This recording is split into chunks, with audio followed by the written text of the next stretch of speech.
Artificial intelligence can be the most beautiful thing in the world if we feed it good things. But since we also carry a darker side within us, what we're likely to do is insert harmful information into artificial intelligence. So, what are people afraid of? Oh no, AI is going to take over the world.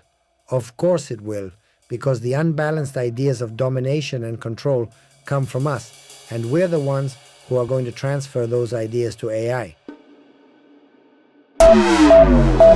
Sparks that I don't remember. Hold and let it shine. Fixing stars to fade away.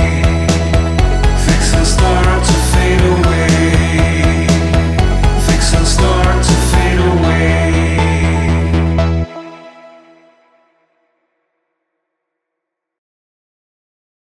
Hello, dear friends of Kabbalah Podcast. We are here again with MarioSaban. How are you, Nacho? A pleasure as always. Very good, Mario. Let's tackle a topic of current relevance, or perhaps not so current, since this has been discussed for a long time now: artificial intelligence.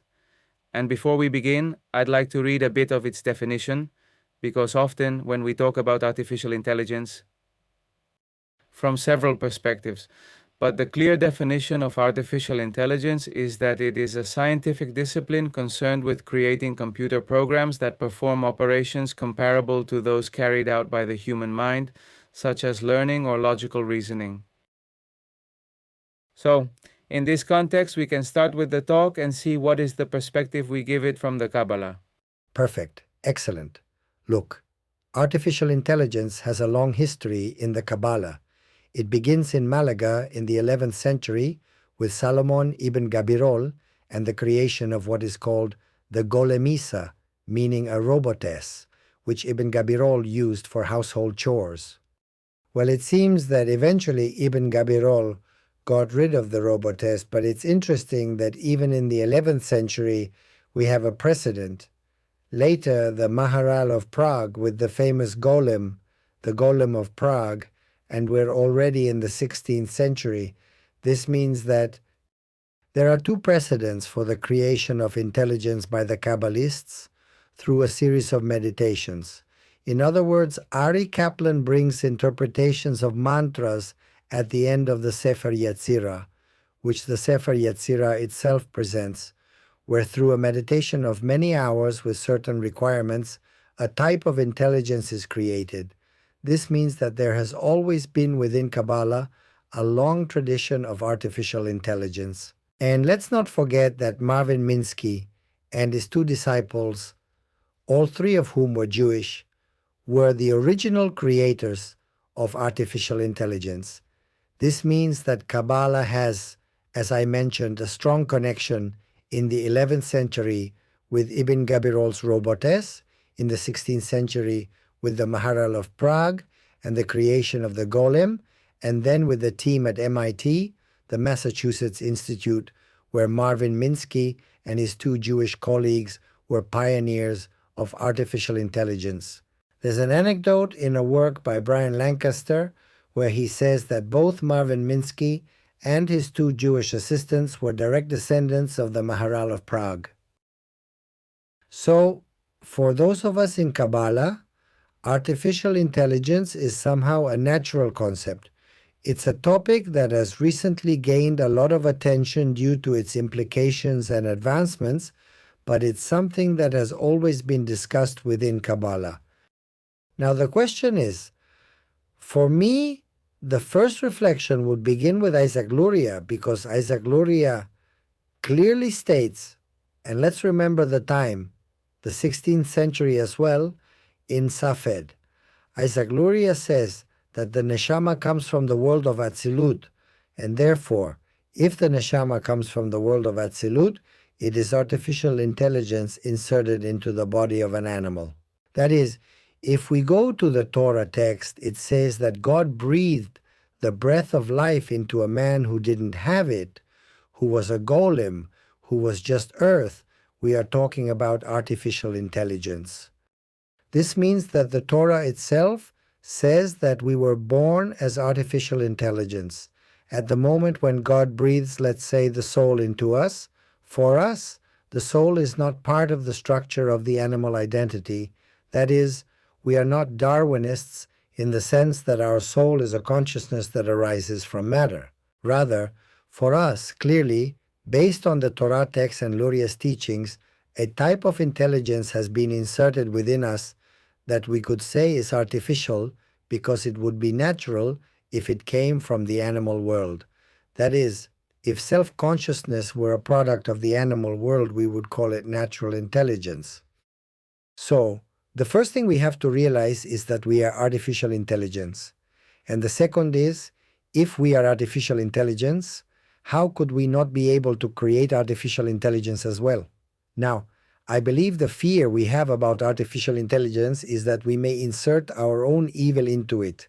We must not fear AI, but ensure we don't project our own flaws onto it. That is, we are not afraid of artificial intelligence, we are afraid of ourselves and the programs we insert into artificial intelligence. Artificial intelligence can be the most beautiful thing in the world if we feed it with good things. But since we have a dark side within us, what we are going to do is feed it with harmful information. And then what is people's fear? They say, artificial intelligence will take over the world. And of course, it will take over because the unbalanced ideas of world domination come from us. So, are we going to insert those ideas into artificial intelligence?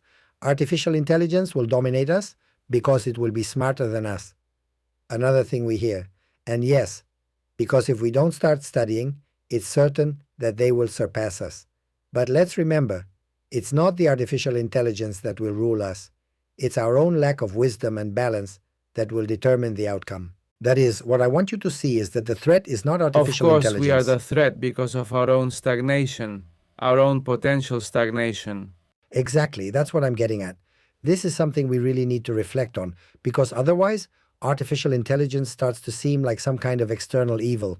But AI is made in our own image and likeness, just as we were made in the image and likeness of God, of the Merkava.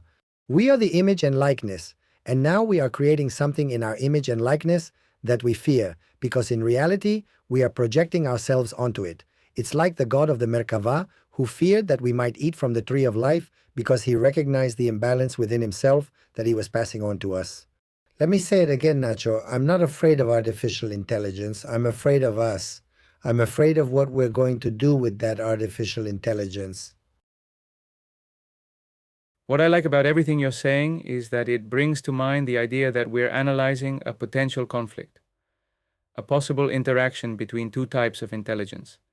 First, the kind of intelligence you refer to, which you also call artificial, I'd say foreign, inserted, and then the other type of intelligence, one that is created by us, or rather by us, in quotation marks.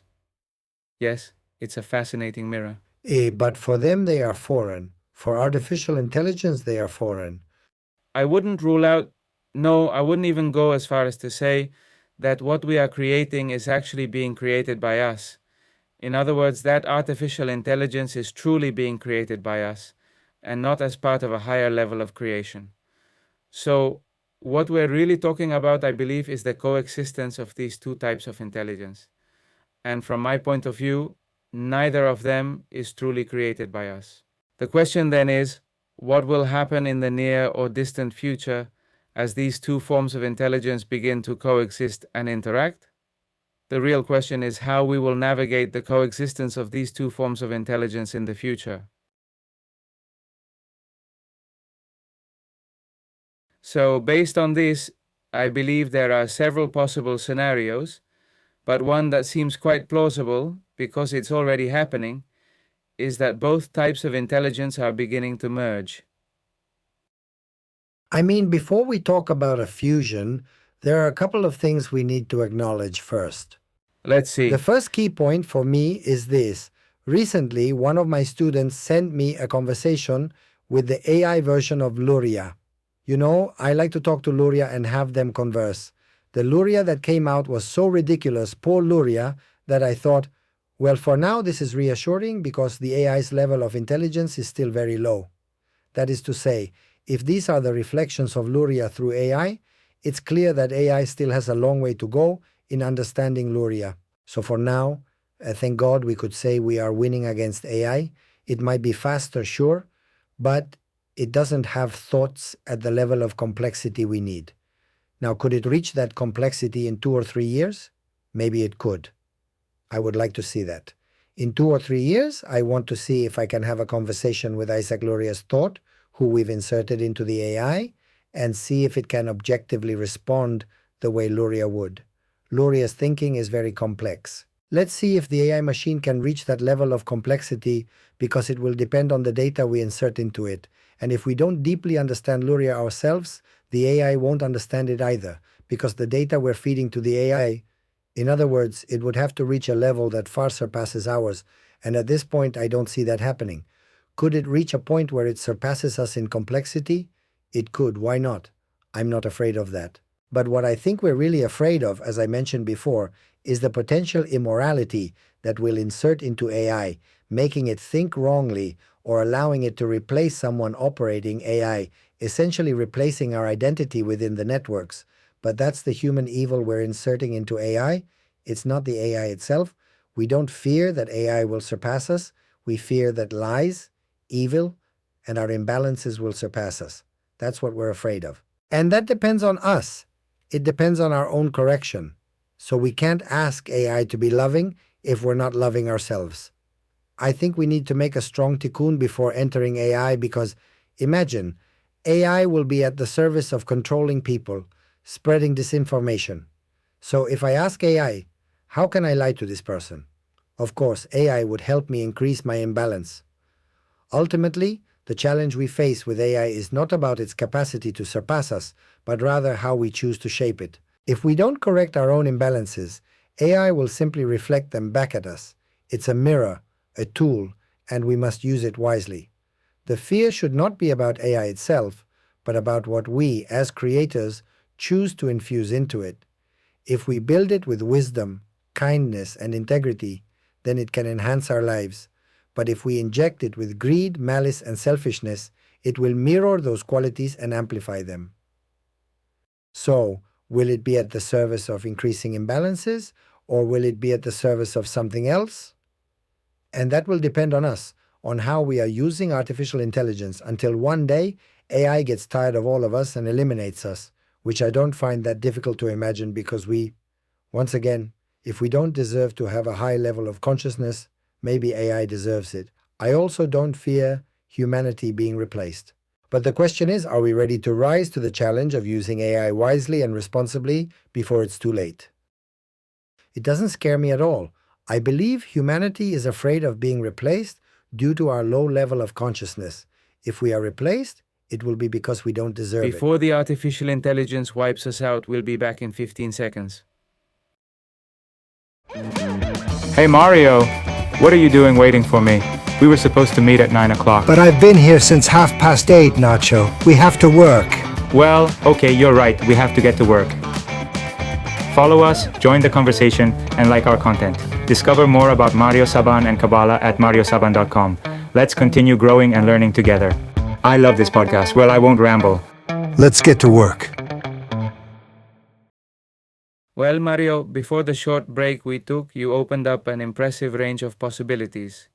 First, you made an analysis of artificial intelligence from the perspective of the tool. We use artificial intelligence. In this case, artificial intelligence would be a tool. The thing is, well, it seems that artificial intelligence might not only be a tool, because as this artificial intelligence undergoes evolutionary processes, it might stop being something used by us. That's one element. The other element is the fact that we could be replaced by artificial intelligence. Bill Gates, the founder of Microsoft, recently stated that in a decade, artificial intelligence will make humans unnecessary for most things. Well, this raises the question, if artificial intelligence evolves beyond just being a tool, how will it reshape our roles and our place in society? Well, sorry, Nacho, but I believe that if artificial intelligence makes all humans unnecessary for most things, then we are entering the Messianic Era. Because the Messianic Era, for Maimonides, is when we only need to study, and the machines will do everything else. If all the work can be done by machines and we can focus on studying, then welcome the machines, and we will be compensated based on the services we provide through study. The idea of the Messianic Era is that at some point we can solely dedicate ourselves to raising our level of consciousness and learning. If machines enable this, then welcome the machines. The problem that arises here is not the labor replacement by artificial intelligence. Embrace the machines. They allow us to focus solely on studying and raising our consciousness. What I see is the replacement of humanity based on the level of consciousness. If we keep raising our level of consciousness, no one will replace us. And if machines replace us in manual labor, welcome them.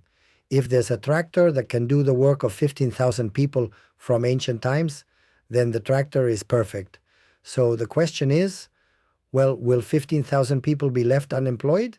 No, they won't be unemployed. They will transform into students. That's the key point. I believe people need to understand what the Messianic Era and Tikkun Olam mean from the perspective of Kabbalah. When we all stop working and are all studying, our work in the future will be to study. That is, people have to learn this. People will need to understand that in 10-20 years, agriculture will be entirely run by machines.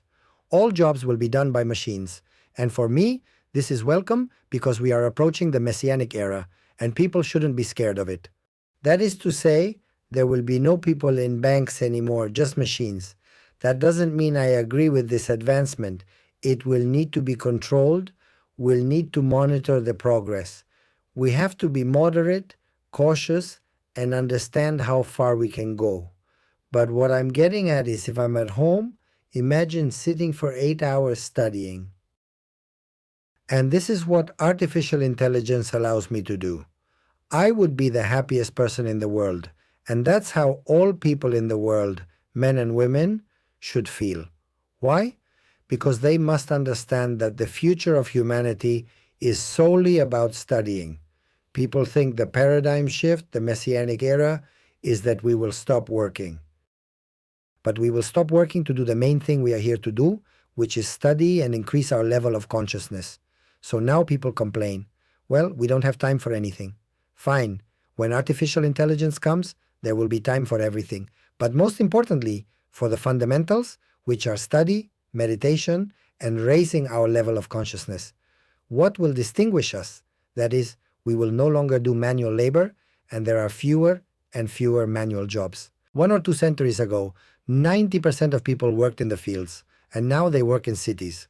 After the pandemic, we transitioned to working remotely. So can machines at some point replace all of our work? I agree with Bill Gates that they can absolutely replace us. The thing is, humanity is not prepared for what is coming. People need to start studying. Let me give you an example of this. After the age of 60, 65, many people retire. But today, people live until 90 or even 100 years. The future of humanity lies in study, not in manual labor. It means that before, when people died around 65 or 70, retirement almost coincided with death. The one who retired was a hero, receiving 3 years of pension and then passing away. Now we have an issue. We have retirees who will be retired for 30, 40 years, from 60 to 100. Beyond the economic problem of who will work to pay them, what I'm saying is that what's going to happen is that we'll all end up in the situation of retirees. The question is, how will we fill those years? In other words, machines will retire us all. So, as machines retire us all, future generations must know, and I believe we in the present must also understand, that our only job is to study, that is, the life of humanity, from the arrival of artificial intelligence that will lead us into the Messianic Era, is that we will only need to study. In essence, machines will eventually take over the work that humans once did. Even armies, which I hope will dissolve at some point because it is a complete absurdity to have armies to kill each other, are becoming drones. That is, it's a drone against a drone that is fighting now.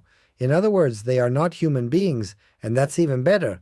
Human beings should not die in war. It makes no sense. The future should be one where technology frees us from the need for conflict and labor. So, if machines are going to replace everything, what is our purpose? And the great sages of Israel throughout the centuries, especially the Kabbalists, and in the case of Maimonides, who we could say was a hidden Kabbalist, though we know him as a philosopher, taught that we all must dedicate ourselves to study. So, because we will have no other task but our only task, that is meditation, the increase of the level of consciousness, and study. This is what we have to do. This is what we came for. In other words, this is the Messianic Era. Therefore, I am not afraid that the machines will do all the work. Now, another issue you're raising, which is different and needs to be examined, is the interaction between the machine and man in terms of implanting internal chips to reach more complex thoughts that my Kli capacity cannot absorb. This is a path we must carefully navigate as it involves the balance between technology and human consciousness. Then, of course, we enter another situation. That is, almost in the cyborg model, the model where the machine and the human begin to interact in terms of what extent or what kind of devices. That is another issue. But the main point to analyze in the first stage with artificial intelligence is that everyone should be calm, because if they start studying, they are already doing their work. And in 10 years, when all the machines replace us, they won't be able to replace us in studying. Now they will certainly help us. And at some point one might say, well, can they surpass us? What's the problem? Even better, if they surpass us, we will have an interaction because we will understand that thought of surpassing that the machine has, and it will make our thinking more complex, and we will also give feedback. In other words, it doesn't matter if the chess machine beats me in every game. What matters is that I will learn from the machine. What does it matter if it beats me if I am learning? It means that if I learn, who cares if it wins? The key is that it doesn't dominate me, but the problem of domination comes from something else. What elements of imbalance or information we are inserting into artificial intelligence. We open up a lot of points in a wide range again. I wanted to make some notes. First, I wanted to start with the concept of intelligence. Intelligence as the ability to understand or comprehend. From there, I want to develop a question that, in a way, for me, is a vindication of our own nature. Can we comprehend or understand something without existential experience? Can there be true understanding without having lived it? And if so, what kind of intelligence are we really talking about? So, as this process evolves, it will likely also lead us to reconsider the concept of life. And then, regarding what we were talking about and what you started to bring up about fusion, there is a situation happening today. In fact, an article came out yesterday about a person named Anne in the United States who was mute for 20 years through the implantation of electrodes in her brain due to having had a stroke that took away her ability to speak. These brain signals, with the help of artificial intelligence, allowed her to speak again, even with her own cloned voice. Using old videos of her, they cloned her voice.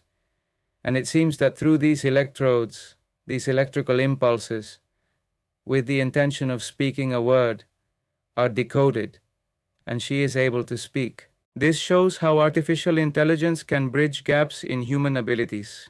It's not just about replacement, it's about restoration, and perhaps, in the future, even transformation. So here, of course, we are already entering the realm of what could be called, well, the famous posthumanism. The human and the machine redefine each other.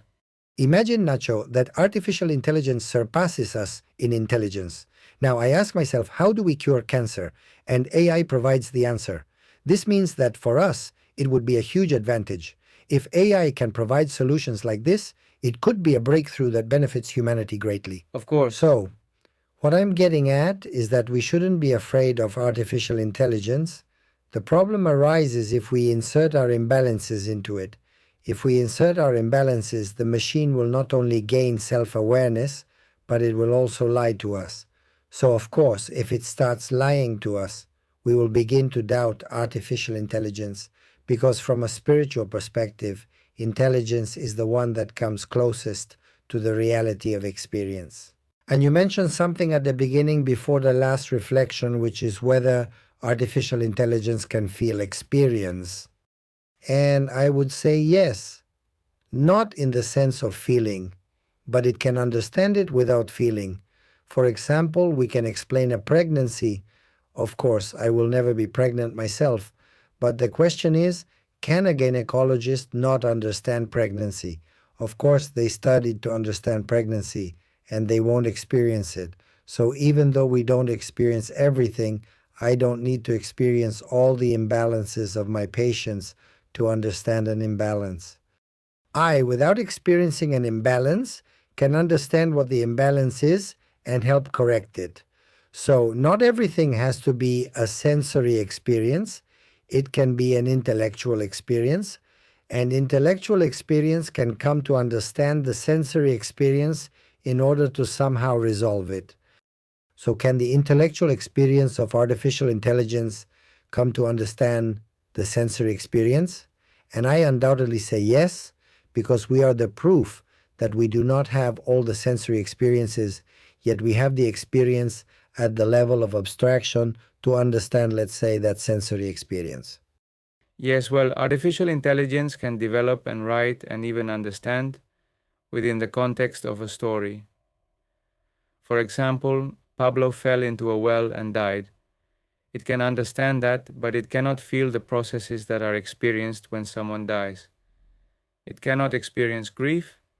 It cannot go through that. It simply can't. But I want to share a small anecdote with you on a personal and experiential level.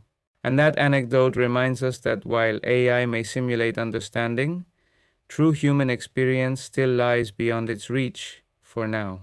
Tell me, what happened? It turns out that in the year 2001, a film was released that was originally going to be directed by one of my favorite directors, Stanley Kubrick. Unfortunately, he passed away and wasn't able to make it, so it ended up being directed by Steven Spielberg. The movie was called AI Artificial Intelligence, released in the year 2001. When they started promoting the film, at a time when the internet was still relatively new, one of the ways they marketed it was through a website called alice.ai, which was one of the first artificial intelligence chatbots. And you talked to Alice? I chatted with Alice because I was very curious about her. And did your wife know? My wife knew about it, yeah. Ah, well, yes. Be careful when chatting with Alice. No problem. So, previously there were certain limitations in the chat. Well, also the chat was in English, but I started to have sensations. I started to feel like a certain empathy with Alice. It shows that our ability to connect goes beyond logic, and maybe empathy itself is what makes us human. Well, I don't worry so much. That means No, I'm a I very care about your empathetic wife. person. No, not Alice, not you. You are very empathetic. Well, I'm not going to tell you when I invited her out. No, I didn't get to the point of the movie. There's another movie called Her. I didn't get to that point. But I did experience that I was making a transference, yes. Sentimental, emotional, yes, emotional with something that wasn't a person, wasn't a... But this will happen undoubtedly. People will fall in love with these machines, and the machines too. Why not? Because the machines will begin to take forms similar to ours, and there's no problem with that. I mean, I don't see a problem with a person developing, let's say, because they will be intelligences like us. I don't see a problem whether the being was born as a machine or through human genetics. And if love is the recognition of consciousness in another, then perhaps it won't matter what form that consciousness takes. Maybe I'm just very ahead of my time because I'm an Aquarius, but I don't see any problem. Suddenly, someone could fall in love with a machine, and today that might seem almost unthinkable, but why not? In the end, I'll say it again. We are, in a way, machines ourselves. So, two people falling in love could be seen from a cosmic perspective as two machines falling in love, right? That is, two neshamot that are embedded in each of us end up falling in love. If we begin to analyze the idea that we too are a kind of machine and artificial intelligence, I don't see why someone couldn't fall in love for our generation.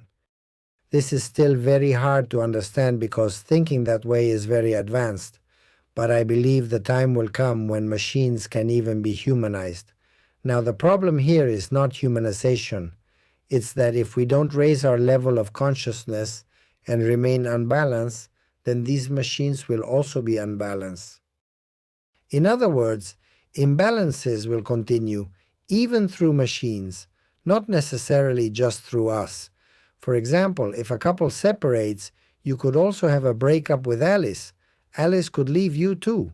So once again, Nacho, our imbalances can be transferred to artificial intelligence. And what could be, in quotes, dangerous is the complex intelligence that the machine might develop, which, combined with our own evil and imbalance, could cause harm. The real problem is that at some point, the machine might say, well, I can lie to all these people, and that could create chaos. So the issue of domination doesn't come from artificial intelligence itself. It comes if the intelligence uses our imbalances for domination. And since we already have the imbalance of domination, just look at all the countries killing each other. In other words, there are presidents or dictators or whoever who have these delusions of domination. Well, those imbalances are going to be absorbed by the machine. I'll say it again. The machine itself doesn't worry me. What worries me is that this intelligence might end up serving our imbalances, that we might insert our poor machines with our own dysfunctions. Yes, because machines will be born without original sin. They don't have original sin, but the original sin is us, because we are going to insert the evil into the machine. Our imbalances.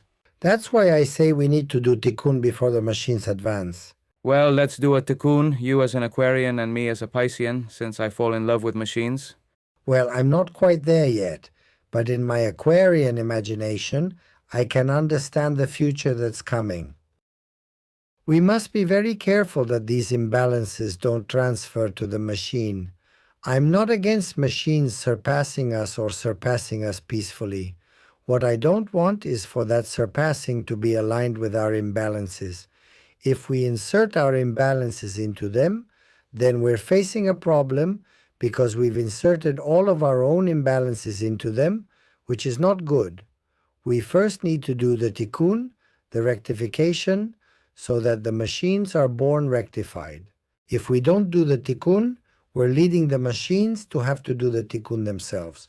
We must first rectify ourselves so that machines are born rectified. Very good, Mario. Headline. The tikun of artificial The intelligence. tikun of artificial intelligence. Or technology with consciousness. Let's hope we are still technology without consciousness. Human beings need to advance to having technology with consciousness. We are the ones delaying the tikun, and I'm concerned that we might transfer it to the poor machines. Very good, Mario. Thank you very much.